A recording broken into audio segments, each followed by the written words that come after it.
Boa, pessoal, quem tá falando é o TH. Antes de começar esse documentário, eu só queria avisar vocês que a nossa equipe do Fênix de Oren notou que bastante gente nova tá chegando no canal por conta desses vídeos que estouraram a bolha. Então, a gente vai fazer nos próximos dias, vamos fazer vídeos explicativos da lore da nossa nação, mas contextualizando vocês logo no início do vídeo, a gente está presente dentro dos jogos da empresa Tons Lab, que ela é dividida em vários graus, que são vários jogos de temáticas diferentes. Ambos são retrôs de MMORPG. Então, espero que vocês gostem e vamos pro vídeo. As Guerras Aldeoritas. Antes de fato conhecermos as Guerras Aldeoritas, precisamos entender o contexto histórico desse período. Tadiori IV tinha acabado de morrer, e sua morte abalou completamente Fênixiária. Ele não havia deixado herdeiros, o que era um problema notável para um soberano. Então Aldous viria a assumir um trono de Fênixiária como membro da linhagem Faustarion de Forte, assumindo o nome de Franceso I Aldiori. Sim, Franceso. Ele adotou certas políticas muito controversas em Fênixiária. Uma delas foi aderir ao estefanismo, durante a época que o Sutorien havia vivenciado seu ápice, e também adotou o idioma Hanoriano Bernovo, reconhecendo-o como a língua sagrada. Aquilo irritou muito, mas muitos líderes das principais famílias, Bonhat, Ilanis e Vicente. A situação ainda era mais complicada, principalmente quando falamos da relação entre Ilanis e os de Forte. Embora a Fênixiária estivesse unificada, as famílias tinham bastante influência sobre seus territórios, mais precisamente em Dracônia. Cada uma possuía seu próprio exército particular. Isso resultou também em uma colisão onde os Ilanis, os de Forte e os Bonhat se reuniram para destruir Stormcloak.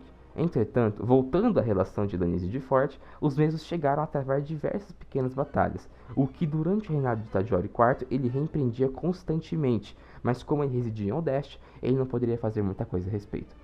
Entretanto, após as políticas de Franceso I Aldiori, os chefes das principais famílias, com exceção dos Vicente, se reuniram no castelo de Dracônia, onde lá discutiram sobre as políticas controversas de Franceso I Aldiori. Então, eles convocaram o decreto número 1, instituído por Tadiori III, o Conselho dos Príncipes. Esse conselho servia basicamente como uma situação de emergência para interferir nas atuações de um monarca, bem como para eleger um novo Incaes em caso de não possuir um herdeiro. Eles utilizaram os poderes legais do Kipaz Tadiori e foi aberto o conselho. Franceso I Aldiori havia perdido o voto da confiança das outras famílias, e ele perdeu na eleição, perdendo assim os direitos de governança. Mas vocês acham que ele aceitou? Não, ele não aceitou. Franceso I Aldiori mobilizou a famosa Cavalaria Negra dos de Forte e se prepararia para um avanço contra os Bonhat, quando Ilanis chegou e foi travada uma batalha na ponte principal da capital. Infelizmente para os Ilanis, por conta de um erro tático e má liderança, eles foram completamente dizimados, e isso deixaria marcas até nos dias atuais. Uma família outrora muito influente no quesito militar e também no quesito civil, viria a perder muitos de seus familiares. Aproveitando que Ilanis estava lutando contra os de Forte na capital de Dracônia, os Bonhats, liderados pelo Aziz de Sor Faustarion, ocuparam a província de Forte e instalaram nela explosivos. Foi então que Franceso I Aldiori, ao ver a situação de sua província e para protegê-la, ele se rendeu. E depois disso ele foi crucificado em uma cruz estefânica, se tornando um mártir da fé estefânica, embora seja uma religião pagã.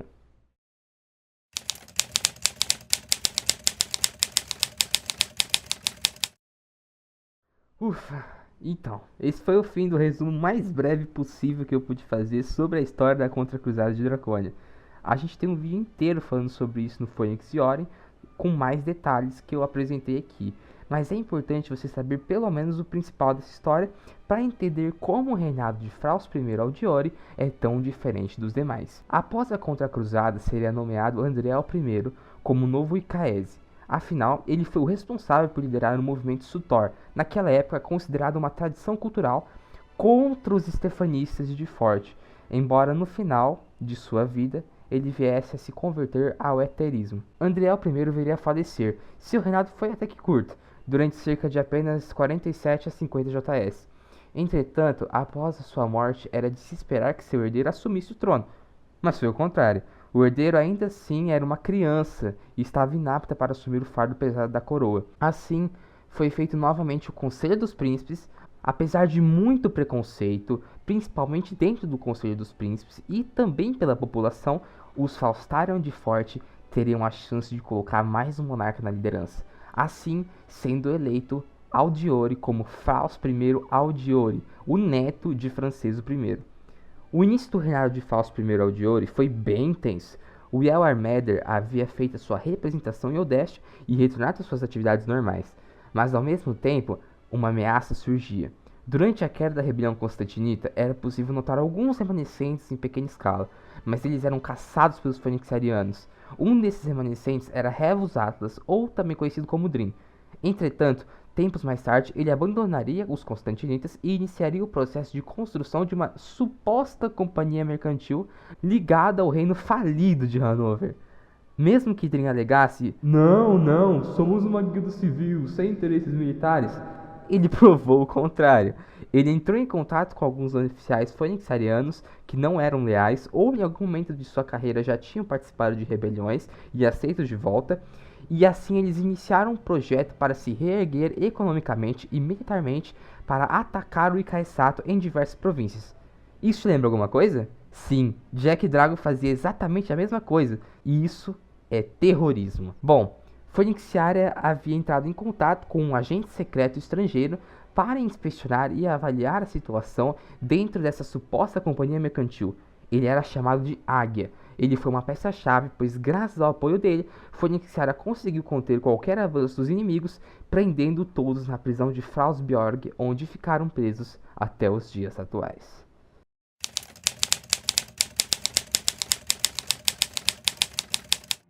Após a fracassada tentativa de terrorismo patética dos seguidores de Dri em Odesha, Fenixiaria mergulhou em um breve momento de paz, porém estratégico, longe de significar a inatividade. Esse momento foi marcado por intensa preparação.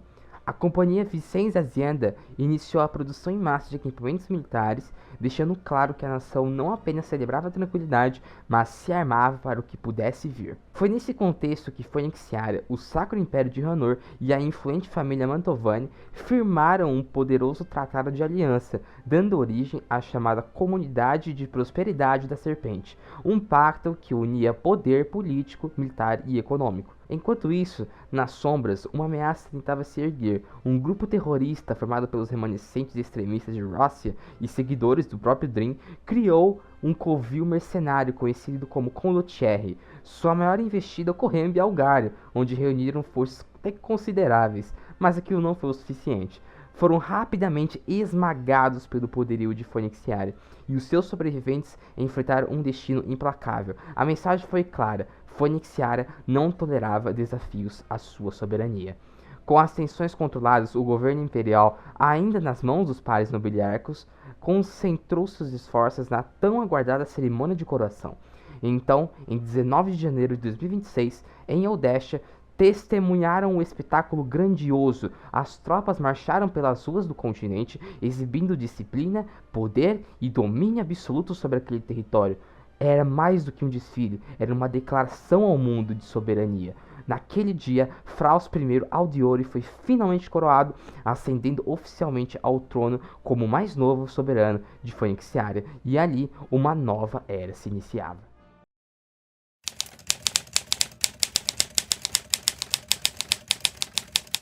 Fenixiaria vivia um raro período de tranquilidade. A paz parecia duradoura. O comércio entre as províncias florescia e os icaus finalmente circulavam com eficiência. Um contraste marcante após anos de instabilidade econômica, causada pelas grandes guerras e pelos gastos massivos com produção militar através da Vicens Hacienda. Mas esta calmaria não duraria por muito tempo.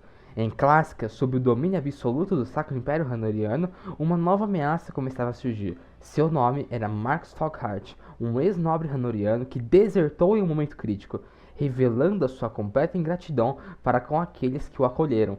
Falkhart tomou o controle de uma nação esquecida, a Aurélia. Lá, instaurou um comando com um único objetivo: erradicar a presença ranoriana em Clássica.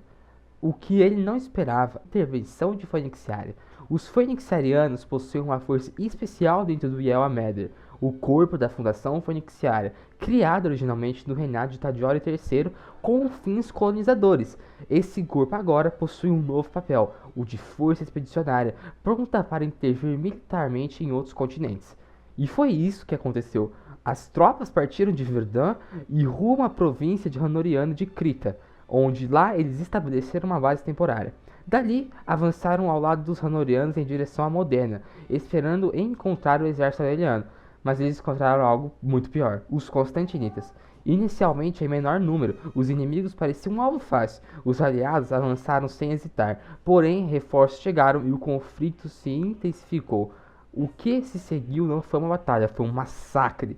Os constantinitas foram completamente dizimados. Enquanto isso, os aurelianos tentavam atacar as províncias honorianas, mas falhavam repetidamente. Na maioria das vezes recuavam antes mesmo de consolidar qualquer tipo de avanço. Com o tempo, a Aurélia entrou em colapso, sem resistência organizada, a guerra chegou ao fim. E assim, Fênixiária retornou em segurança para Odessa, vitoriosa mais uma vez. Bom, pessoal, então foi esse o documentário, espero que vocês tenham gostado, deu muito trabalho mesmo, e continue acompanhando mais vídeos aqui no canal. É isso, vejo vocês no próximo vídeo.